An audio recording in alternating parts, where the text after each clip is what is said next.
Oke, selamat pagi, salam sejahtera Cik Wahyu.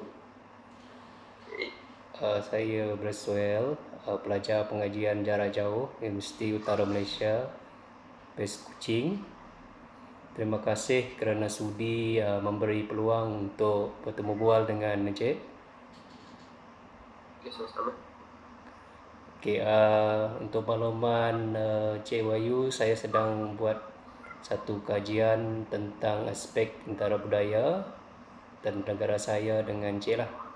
So, oleh itu saya ingin bertanyakan beberapa soalan bagi mendapatkan maklumat terutama tentang komunikasi dan budaya di negara Encik.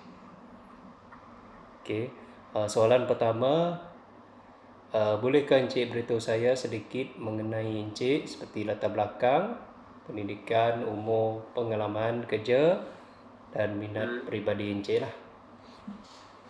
Oke, sebelumnya terima kasih karena telah invitation untuk sikit bertemu bual ni. Oke, perkenalkan nama saya Wahyu Setiawan. Saya berasal dari Makassar, Sulawesi Selatan di Indonesia. Latar belakang pendidikan itu saya menempuh atau belajar di pesantren. Istilahnya di sini pesantren ya, tapi aslinya itu Islamic Boarding School selama 6 tahun. Setelah itu saya lanjut di Universiti Teknologi Malaysia menempuh pendidikan di Mechanical Engineer jurusan Teknik Mesin selama kurang lebih 4 tahun. Setelah itu saya bekerja sebagai pemrogramer untuk web programmer. Kemudian saya lanjut sebagai estimation engineer atau konsultan engineer untuk sistem pendingin atau biasa kita sebut HVAC di perusahaan konstruksi di Indonesia atau di Makassar. Untuk minat pribadi sih banyak. Kalau berbicara masalah hobi ya seperti olahraga, bermain bola, soccer, main chess atau catur dan lain sebagainya. Kurang lebih itu sih perkenalan diri saya. Okey, terima kasih Cik. So, kira dah banyak lah Cik punya pendidikan punya tu. So, kita balik pula kepada soalan lain, iaitu lebih kepada budaya. Bagaimana budaya Indonesia mempengaruhi nilai-nilai dan norma-norma yang anuti dalam kehidupan Cik sehari-hari. Baik. Sebelumnya seperti yang saya sebutkan sebelumnya, saya itu berasal dari suku Bugis di Indonesia. Salah satu suku dari banyak jenis suku di Indonesia.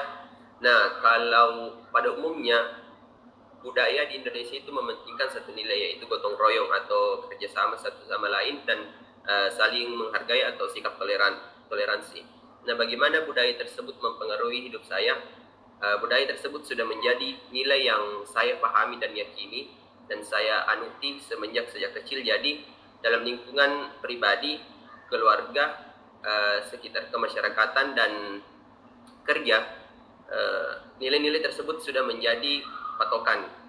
Dengan kata lain, setiap kita ingin berbuat sesuatu, kita akan berdasarkan kepada nilai-nilai tersebut. Kurang lebih seperti itu sih.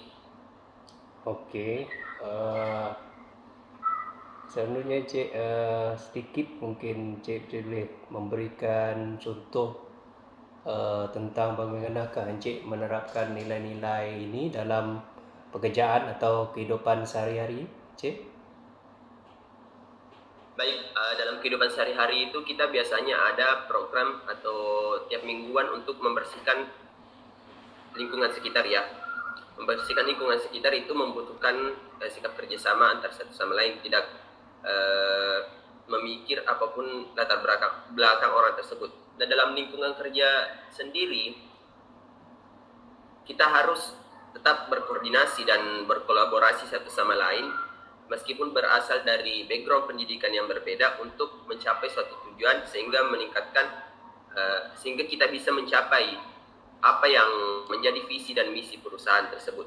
Jadi saya rasa gotong royong ini sudah menjadi salah satu hal yang mendasar dalam kehidupan sehari kita, seperti yang saya sebutkan tadi contohnya, yaitu dalam kerjasama dalam lingkungan pekerjaan maupun lingkungan gotong royong dalam kehidupan sehari-hari. Okey. Seterusnya Cik, bagaimanakah Encik melihat konsep jarak sosial dalam budaya negara Encik lah, Indonesia? Dalam budaya Indonesia konsep jarak sosial itu cenderung lebih santai dan lebih ramai ya. Meskipun ada hierarki sosial yang diakui, komunitas antar individu biasanya bersifat akrab dan penuh kehangatan. Orang di Indonesia pada umumnya terbuka terhadap interaksi sosial, bahkan dengan orang yang bahkan baru dikenal. Seperti itu konsep jarak sosial dalam Indonesia. Baik. Okey, kita ke soalan selanjutnya, Encik. Bagaimanakah hal ini yang tadi itu mempengaruhi interaksi sosial Encik dengan orang lain? Baik, seperti yang saya sebutkan tadi, sikap santai dan keakraban dalam interaksi sosial membuat kita lebih mudah untuk membentuk hubungan bahkan dengan orang-orang yang baru dan orang yang berada di sekitar kita. Saya juga cenderung memperlakukan orang dengan hormat tanpa memandang status sosial atau kerjaan mereka. Seperti itu saya berinteraksi dengan orang lain di Indonesia. Baik. Cik, bolehkah Cik ceritakan pengalaman Cik menghadapi dengan kejutan budaya saat pertama kali tiba di Malaysia atau bekerja di Malaysia, sama ada berinteraksi dengan orang-orang Malaysia lah. Bolehkah Cik ceritakan? Baik. Pertama kali datang di Malaysia itu sekitar tahun 2018 ya. Waktu itu sebetulnya saya merasa kalau di Malaysia itu memiliki budaya yang kurang lebih sama dengan di Indonesia. Orangnya ramah dan ya makanannya bahkan cara berpakaiannya pun sebetulnya hampir-hampir sama ya. Cuma semakin saya ke sana semakin saya sadar bahwa di Malaysia itu sebetulnya sama dengan orang Indonesia. Betul. Kenapa saya bilang sama? Ya. Saya pikir di Malaysia itu orangnya akan sedikit bertensi dengan orang Indonesia. Kita tahu kan ada beberapa kasus politik dan lain sebagainya di mana Indonesia dan Malaysia ini agak tenggang. Cuma pas saya sampai di sana, orang-orang di sana sangat terbuka, bahkan welcome kita orang Indonesia untuk menjadi bagian dari keluarganya. Bahkan sampai sekarang ini pun saya masih sering berkontak dengan orang-orang yang ada di sana sih. Karena sekarang sudah menganggap bahwa kita itu keluarga. Ya. Itu karena budaya sendiri. Jadi apa yang saya nampak, jadi Encik dah menyesuaikan diri lah dengan budaya kat sini. Betul. So tak ada masalah lah dengan budaya kat sini. Encik menyatakan tadi budaya di Malaysia dengan Indonesia lebih kurang lah. So Cik, bolehkah Cik beritahu saya tentang seni dan kebudayaan yang unik di Indonesia? Oke, kalau seni dan kebudayaan unik di Indonesia itu sebetulnya banyak ya. Seperti yang kita tahu, ada sekitar 38 provinsi di Indonesia. Tiap provinsi sendiri itu punya daerah masing-masing dan kebudayaannya masing-masing. Nah, kalau saya berbicara mengenai pribadi saya yang berasal dari suku Bugis, tentu menjadi ciri khas tersendiri untuk orang Bugis dalam konteks seni dan kebudayaan di Indonesia. Seperti kalau kita berbicara masalah seni, itu di sini ada namanya tarian Rambulo dan tari padupa kalau nggak salah ya. Yang penting itu tari ditampilkan saat ada proses atau perkawinan, proses pernikahan seperti itu. Kemudian kalau dari segi makanan di sini kita punya ada beberapa juga seperti coto Makassar, palu basah dan lain sebagainya. Jadi saya rasa beberapa contoh yang saya sebutkan tadi itu adalah sedikit mengenai seni dan kebudayaan yang unik yang ada di Indonesia, terutama di daerah saya sendiri, seperti itu. Ya, Cik. Tadi kita bercerita pasal berkenaan dengan makanan, hidangan semua tu yang unik. So saya ingin bertanya dengan Cik, macam mana sistem pendidikan di negara Cik? Adakah sistem dia lebih kurang macam di Malaysia? Dia ada SPM, ada SDJ Pelajar Malaysia, PIMR macam tu. Adakah kat sana lebih kurang sama? Oh, jadi saya sedikit ceritakan mengenai pendidikan di Indonesia ya, begitu? Ya, sistem. Oke, sistem pendidikan Indonesia itu mungkin ya kurang lebih hampir sama ya, dengan yang ada di Malaysia. Jadi kita itu mulai sekitar 2 tahun di kindergarten, kemudian setelah itu ada 6 tahun di sekolah dasar, kemudian 3 tahun di sekolah menengah pertama, kemudian lanjut lagi 3 tahun di sekolah menengah atas, mungkin sama dengan SMK ya. Kalau di Malaysia setelah SMA baru lanjut di bangku perkuliahan, ya normalnya sekitar 4 tahun seperti itu. Yang sepengetahuan saya di Malaysia sih untuk sistem perkuliahannya aja ya yang saya lebih ingat itu hampir sama, cuma untuk menyelesaikan perkuliahan di Indonesia itu agak rumit sebetulnya. Kenapa saya bilang agak rumit? Untuk proses tesis, istilahnya Malaysia kan tesis untuk menyelesaikan ini. Iya, betul. Assignment. Kalau di Indonesia itu namanya skripsi. Iya. Skripsi ini kalau di Indonesia saya bilang wah susah. Oh, Dan susah. harus banyak prosedurnya, harus approve sana sini, harus minta tanda tangan, harus revisi dan lain sebagainya. Kalau di Malaysia enak. Kenapa saya bilang enak? Karena kita berbasis project, ya kan? Kita membuat eksperimen, membuat project, kemudian nanti kita presentasikan. Dan itu tidak butuh banyak kompleksitas, sama seperti di Indonesia. Jadi saya rasa itu poin penting perbedaan antara sistem pendidikan atau educational system between Indonesia and Malaysia. Ya, so kita beralih pada pula macam mana bagaimana di negara Cik merayakan perkahwinan, upacara perkahwinan dan keagamaan yang penting di negara Cik. Boleh ceritakan? Kalau perkawinan sih sebetulnya ada beberapa tahapannya juga. Pertama itu kita harus ya saling kenal, kemudian pihak lelaki atau mempelai lelaki harus datang ke keluarga si perempuan dan meminta restu.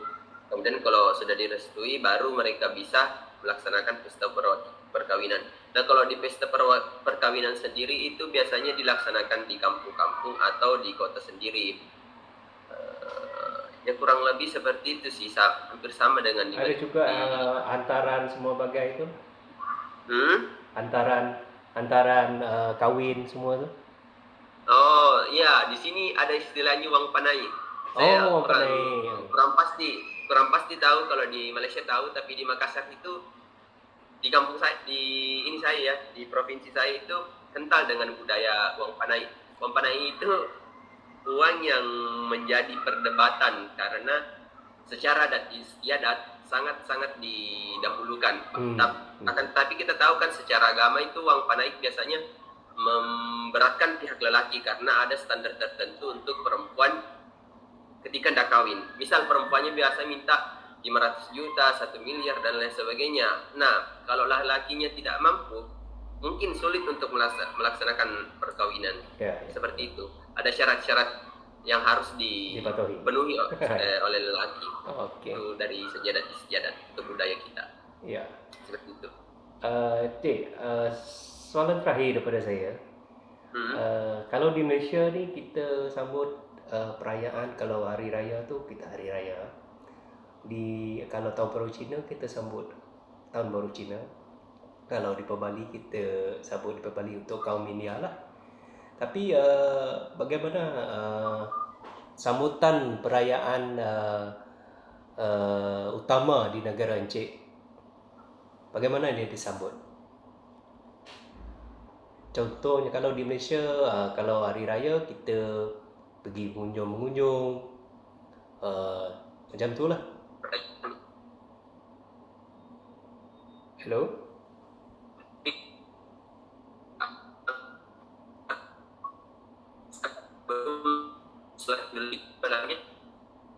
Itu